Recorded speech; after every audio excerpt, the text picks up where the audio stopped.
Here we are in Camarillo at the Lions Club's Revving It Up for Education Hot Rod and Truck Show. Let's take a look around and see what they have to offer.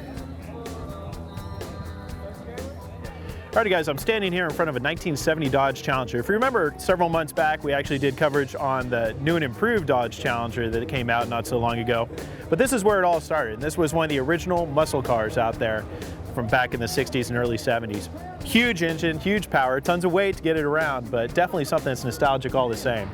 Everything from the 426 under the hood, the rally wheels, the pinstripe along the side, the interior. They really want to throw back to the original look that came off the factory showroom floor. And that I have to give a lot of respect because that's even harder than anything else.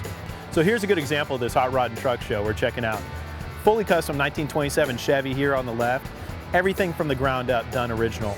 Or you can look over my shoulder right here, 1956 Mack truck. I mean, you couldn't get two better examples of extremes at this car show here. Let's continue to take a look around. Here we are in front of Michael Cabrera's 34 Ford Tudor. I want to show you a couple features on this vehicle because it's a good mix of retro rod with contemporary rod too. So if you look under the hood here, the old school butterfly hood, this is actually the original hood design of the 30s modeled Fords. But this, believe it or not, it's a late model block with carbureted injection. So it's not too modern, it still has a little bit of that nostalgia, stepping away from fuel injection. But if you look underneath these fenders here, this is actually a very modern design that they just started doing on later hot rods.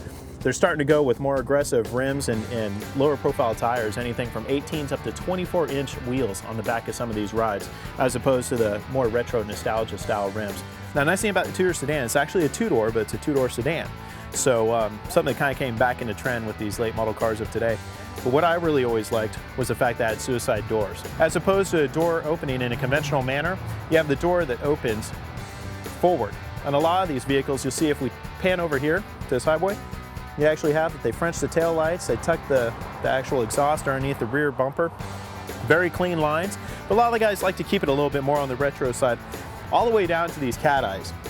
Now this is actually a little plastic piece insert that you drill a hole in the middle of the tail light, insert that in, so you have a blue light surrounded by the tail light itself. It's kind of cool. Alrighty guys, well here's another great day at a hot rod show. Most of these car clubs, they put it on for a good cause. So come out to a local event, and it's the beginning of the season, so there's plenty more to come. You'll see fabulous cars and meet wonderful people. We'll see you next time on VCS Wheels.